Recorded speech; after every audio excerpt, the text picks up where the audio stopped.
Hello and welcome to the very first episode of the Jessie Jackson podcast. I'm your host, Jessie.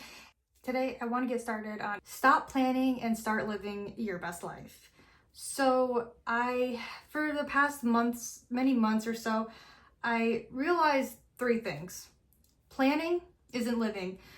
And with my OCD thought loop, I would plan and plan and plan only to not take action. I would just overly plan and okay, I have this idea. This is a great idea. I'm going to do it this way. And then I would just binge watch TV and just eat a bunch of food and nothing is going to get done. So I came to the conclusion that I could plan everything in the world, but if I'm not executing like I am now, I'm never going to achieve my dreams or get anything done, which is why this first video is so important to me, because I just wanted to get started. And while I don't have everything all figured out, that's completely okay. It's just, I feel like I needed to have something laid out. I needed to have reassurance of everything to be laid out first before I can get started. But I think it was kind of a decision paralysis where I was overly thinking, and then I kind of paralyzed myself into the decisions of not just doing the first video. And I don't know why. Well, no, I do know why I put so much pressure on the first video, is because I just want, the first appearance to be great, the first appearance to be perfect, even though nobody's perfect, and I understand that. But if you are also feeling that same way, if you have a big dream, a big goal, and you might have a lot of different avenues, a lot of different steps, but you don't know how to get there yet, that's okay. I'm going through this with you too. I want you to know, I want this to be a place where you can come to for advice and for people to call you out on your BS, because I have been trying to call myself out on my BS all the time too, which is why I'm finally starting to upload this video. My advice to you will really help you achieve your goals, because we are only put on this earth for a finite amount of time. And one of the biggest quotes that I have read is, depending on what you believe, but when you die, do you want to see your creator? Do you want to meet your creator saying you have done all the skills he has given you or she has given you? And that was kind of like a wake-up call for me, because I was like, I don't want to die not having to achieve my dreams of starting something as simple as this podcast. And I know, again, with the first episode, not everybody is gonna, with the first episode, thankfully, I'm hopefully not gonna get viral. First video is just about consistency, it's about practice, it's about learning, it's about growing, and that's all we really need to do in life, is just to keep learning and keep growing. We don't have everything figured out, and it took me a while to realize it's okay to not have everything figured out. So that is why, with this prefaces, I want to say stop planning and start living. And then another thing that kind of helped me put things into motion is called the 5-minute rule. And basically, or even 2-minute rule, 1-minute rule, depending on how you do things. So use my advice as just advice, as tools, but you need to use your discretion, your best judgment on what you know will help you, on what tools you know will get you by. Some people respond to tough love very well. Other people's response to, a kind, nurturing type of way, if that makes sense. But I think it does. Let me know if not. But seriously, that's kind of what I am doing here. Yeah, so the 5-minute rule, I had so many thoughts. I had so many ideas, so many thinking, and I would just leave dishes unwashed, laundry not folded. So then I finally said, okay, what would the best version of myself be doing right now? 5 minutes. Just give yourself 5 minutes or 10 minutes. Say, okay, what can I get done in 5 to 10 minutes? And I was able to do a lot of cleaning, and well, not a lot of cleaning, but the dishes and the laundry room, and I felt instantly better. And it's just is amazing how your environment really does reflect your mindset. My mindset was hectic, was busy, and so was my environment. And I said, just 5 minutes, get it going. And I did. And it really helped. So Try that this week if you are struggling, just 5 minutes on like one of your goals. And lastly, you don't need to have everything all figured out. So real conversation about why having it all figured out is not the goal right now. What actually changes is when you stop planning and start living. And you can start doing this by doing the 5-minute rule that I talked about earlier.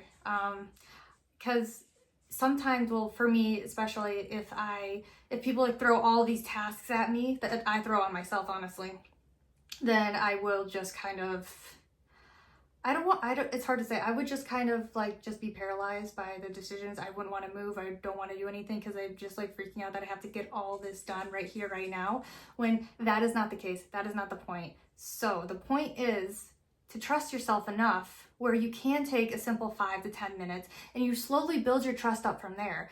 That is what I'm doing right now. And I really hope that if you are struggling with like the same thing as I am, that you do the same as well.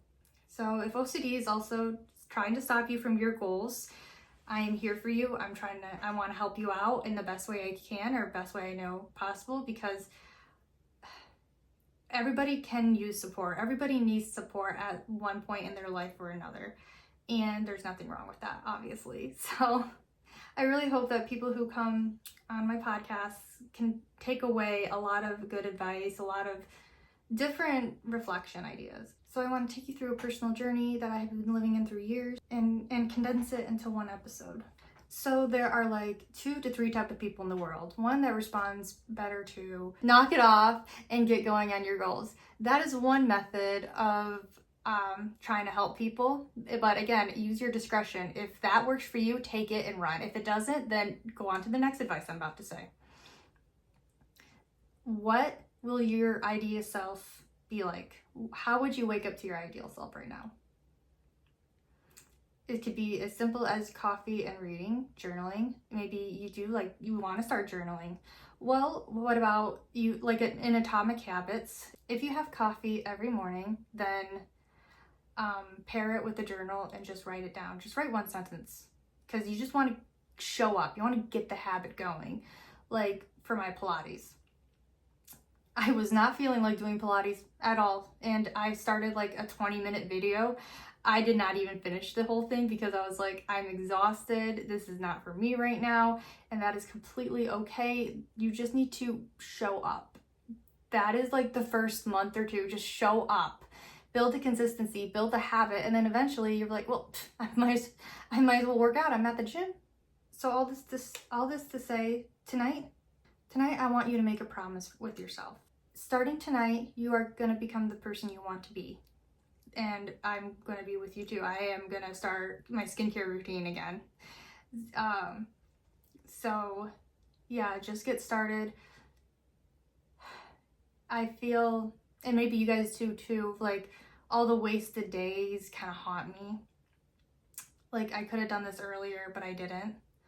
So it's just like kind of that mentality of I wasted all these days and I'm not going to get it back.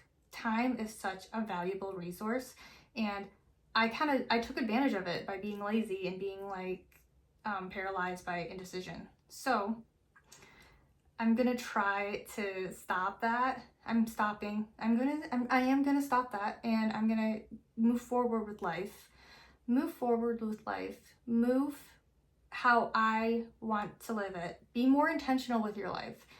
Don't let life happen to you. Don't count the days, make the days count. And that's what I'm gonna try to do. So some quick things about me is I have OCD, but I also have a learning disability. So while I don't have everything all figured out, I did learn a lot of lessons along the way that I feel could help you too. So with the double whammy I have, such as the OCD and the learning disability, ever since I could walk, I would pace back and forth, and that's how I would organize information that was given to me. So like in kindergarten or in school, that's how I would retain the information, is I needed to walk it off. I needed to process it. Obviously I'm a slow processor, and that's fine. So, but yeah, I would pace back and forth. Pair that with OCD and you're in an endless thought loop. It's just endless. And I convinced myself walking is good, which walking is good, but if you're doing it for like 3 hours and not getting anything done, I think that is a problem, and I needed to stop that. So I do tend to fixate on one problem to solve, because I always think, well, if I just solve this one problem, everything will be an aha moment and I'll figure everything out. And then I kind of realized that sadly I learned, or maybe it's a good thing, I learned that that was not the case. There is no such thing as one problem, one solution. You have many problems and there are many solutions. So what's one way is also the other way. And that's how I'm seeing it. So planning versus execution, if you're not doing, you're not failing, which is great, but you're also not succeeding. And the other day I found something similar where I was like, okay, I put so much pressure on myself to be consistent with podcasts, but I haven't even started yet, which is crazy. I'm already thinking about episode 52 and I haven't even started my first episode, because like I'm very advanced planner in that sense, and I feel like I can't do anything unless I have it all figured out, unless I have it all planned out. This is why I started the episode here and now, is to be vulnerable, to be open, so that you can also, if you feel the same way, I want to help you out I want to help you along the way with that as well. So with problems, what if it's not just one problem to solve? Like, there's no destination in life other than death, unfortunately, as morbid as that sounds. So I realize life isn't a destination. Sure, I would like to make money on this podcast someday. I would really hope so. That would be fabulous. But right now, I'm just trying to find my groove. I'm trying to find my way, how I fit into this world, how I fit into this life. So, and I'm not going to let OCD hold me back any longer. I'm just kind of sick of that. So the whole point of life is to experience it. It's meant to be experienced. It's not meant to be like a final destination, I like that movie too, but OCD, you're just kind of learning, you're waiting for like a big epiphany, and then all my problems will be solved. And I don't know why I put that on such a high pedestal, but I did. The issue is like, I am so hard on myself that I started to forgive myself for wasting time, which is a good thing, but at the same time, I wasn't achieving my goals or my dreams because I kept forgiving myself. I kept saying, it's okay, you're human, you'll do it tomorrow, and then weeks go by, months go by, and finally I just said, okay, I need to do something, because I haven't pulled the trigger yet. I think I loaded the gun with all my ideas, but I haven't pulled the trigger. I haven't executed it. So yeah, with that, I like unknowingly swung to the other direction of planning instead of doing. I would rewrite my schedule over and over again, figure out what's working, debate on what's working, what's not working, and I would plan like my schedule out for like year in advance. Like, will I still want to eat these foods later in life? I don't know why, I do know why. I just like keep wanting to plan. I also realized OCD doesn't show up as fear. Sometimes it shows up as the need for certainty. Or in my case, the fixation on needing to pick the best choice before I start this. The thing is, life doesn't really work out that way, like hardly ever. You can have all these plans and then they blow up in your face.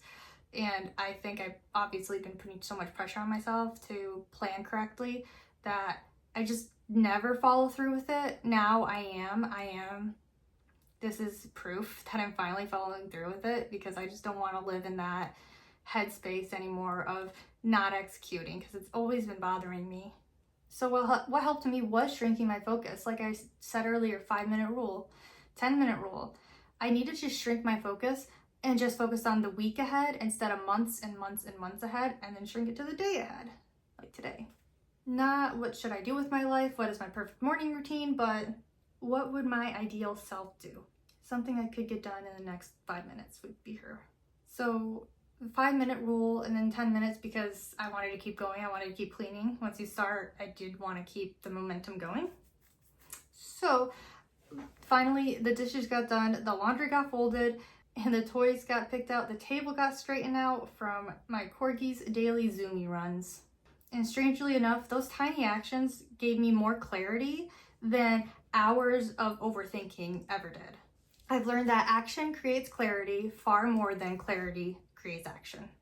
Sometimes the next step isn't hidden in more thinking, but what's right in front of you, waiting to get done. Another little thing about me is I am an engineer, so I'm a systems engineer. I am blessed enough to work from home, but it is a bit of a struggle because it's hard to separate work life. It's hard to separate work life from home life, and like I literally take my work to bed with me. That's not healthy if you think about it, because you need to have the separation of spaces. You need to have think space and you need to have the rest space. And I keep getting those spaces mixed up. I have recently just been separating them, it's been working. But this is why I always try to optimize my life, because as a systems engineer, you're always looking for the best solution, the best way to do things. Optimize, optimize, optimize. That's what we are programmed to do. That's what we're told to do constantly. Optimize this process, optimize this workflow. How can you solve this faster? And then I took that in my own life, and then I put it stress on me. No, can't do that. But so I've been spending so much time trying to optimize my life, I forgot how to live it. So let's bring that contract back to yourself. Identify your ideal self, on who you want to be. What are your habits? What is your routine? And what does he or she do at night? Just focus on what to do tonight. Don't even focus on what you're doing tomorrow. But if it doesn't overwhelm you, go for it. Figure out what you're going to do tomorrow. What your ideal self would do tomorrow. Because for me, I just need to do it like one day at a time. We'll do this together. So my ideal self is to clean, and I have errands to run. I'm trying to like just keep it simple and not overthinking it. So pick one small action tonight. Do it before you turn on a screen. Just do that. Don't even overcomplicate things like I would. Or if you do too. So thank you for watching my little video, or thank you for watching my podcast, my very first podcast. I really appreciate you being here.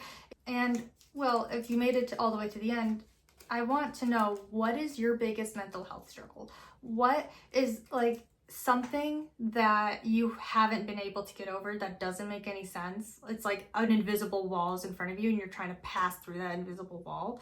So if you want advice, please just like post in the comments down below on this YouTube platform. I'm not sure about Spotify yet. I need to experiment. So what is your number one mental health struggle? And I'll see how I can help you. All right, thanks. Bye.